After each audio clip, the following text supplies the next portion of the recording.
सुप्रभात बच्चों, मैं हिंदी एडुकेटर उषा रानी SRBPS ऑनलाइन क्लासेस में आपका स्वागत करती हूं। तो बच्चों, वर्ण विच्छेद हम पढ़ रहे थे। वर्ण विच्छेद में हमने पढ़ लिया था बड़ी की मात्रा वाले शब्दों को। ठीक है, आज हम पढ़ेंगे छोटी ऊ की मात्रा को। यहाँ मैंने आपको दिखाया था छोटे ऊ की मात्रा होती है यह, जो मैंने यहाँ पर लगाई है दुकान शब्द में। ठीक है, दु का न। सबसे पहले हम इन ध्वनियों को अलग करेंगे, जैसे हमने पहले किया था बिल्कुल वैसे ही करते जाएंगे, दु का और न को। ठीक है, अब हम क्या करेंगे, जो दु में हमारा स्वर है उसे हम अलग निकाल लेंगे और द को क्या कर देंगे, व्यंजन के रूप में लिख देंगे, यानी इसके नीचे हलंत लगा देंगे। तो द हलंत उ। ठीक है, ये हमारा हो गया दु, ये हमारा है क आ का, और ये है न और अ, ये हमारा हो गया दुकान शब्द। ठीक है, द उ क आ न अ। ठीक है, आगे देखिए, यहाँ देखिए चूहिया शब्द लिखा हुआ है। चूहिया में बिल्कुल वैसे ही करेंगे, चू ही और या को अलग अलग लिखेंगे। फिर चू का वर्ण विच्छेद करेंगे च और छोटा उ, ही का वर्ण विच्छेद करेंगे ह और ई, य का वर्ण विच्छेद करेंगे य और आ। ठीक है, तो यहाँ पर कितनी ध्वनियाँ हुई, 6 ध्वनियाँ हुई। ठीक है बच्चों, आगे देखिए, अब हम बड़े उ की मात्रा को सीखेंगे। बड़े उ की मात्रा का चिन्ह यहाँ दिखाया गया है, देखिए ध्यान से। तो यहाँ लगा दिया मुँह और ली, अलग अलग किया। अब हम मुँह का वर्ण विच्छेद करेंगे म और उ, उसके बाद ली का करेंगे ल और ई। तो यहाँ पर कितनी ध्वनियाँ हुई, यहाँ पर हुई 4 ध्वनियाँ। ठीक है, आगे देखिए, यह मैंने शब्द एक ऐसा लिया है जिसमें आप ए का भी वर्ण विच्छेद कर पाएंगे, आप आ का भी कर पाएंगे और बड़े ऊ का भी कर पाएंगे। ठीक है, सबसे पहले आप इसे अलग अलग लिखिए, त रा जू। फिर हम वर्ण विच्छेद करेंगे त का त और अ, रा का किया र और आ, और जू का हम करेंगे ज और बड़ा ऊ। तो यहाँ पर भी कितनी ध्वनियाँ हुई, 6 ध्वनियाँ हुई। ठीक है बच्चों, आगे अब देखिए हम करेंगे री का वर्ण विच्छेद। री की जो हम मात्रा लगाते हैं, यहाँ मैंने आपको दिखाया है, ये है आपकी री की मात्रा। ठीक है, यहाँ से यह ले ली गई है। ओके, तो आगे देखिए नृप। यह नृप शब्द का मतलब होता है राजा। न में री की मात्रा लगाई गई है और यहाँ लगाई गई है, यहाँ है ए का आगम। ठीक है, तो कई बच्चे जो री की मात्रा है उसे र समझ लेते हैं। यह र नहीं होता, यह होती है री, जो इस प्रकार के चिन्ह से, ये इस प्रकार का चिन्ह यहाँ पर लगा हुआ होता है।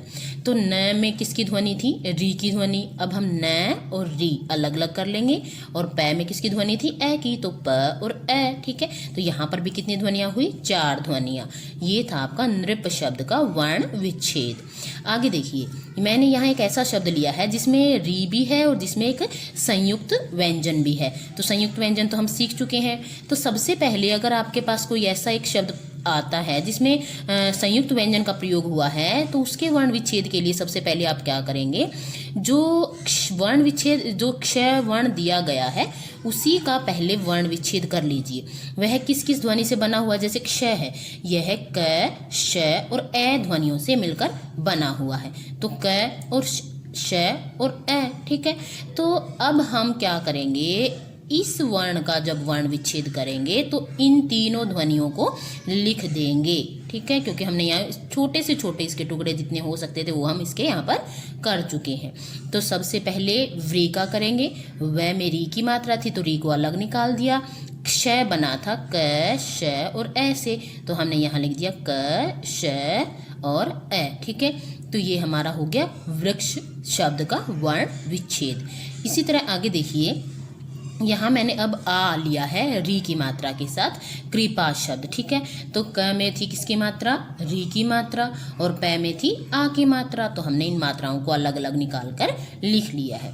आगे देखिए, जो हमारे यह कृष्णा शब्द है, कृष्णा शब्द में क्या है, क के नीचे तो री की मात्रा है, लेकिन जो हमारा श है यह अधूरा है और आगे है अणा।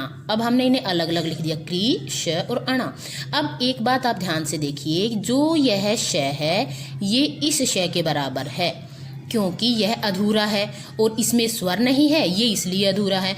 तो यह श और यह श दोनों क्या हैं, इक्वल हैं। ठीक है, ये क्या है, इक्वल है। अगर हमें किसी शब्द के बीच में श का प्रयोग करना हो तो हम इस रूप को प्रयोग करते हैं, और अगर हमें किसी शब्द के बीच में इस श का प्रयोग करना हो अधूरे रूप में तो हम हलंत वाले श का प्रयोग करते हैं। अब जो हमारा कृष्णा शब्द है इसमें हमने श का प्रयोग बीच में किया है तो हम इसे इस प्रकार लिख लेंगे। अब इसका वर्ण विच्छेद देखिए, क री की मात्रा को अलग कर लिया, री। यहाँ मात्रा रूप में नहीं लिखना, ये तो आपको सबको अच्छी तरह समझ आ गया होगा।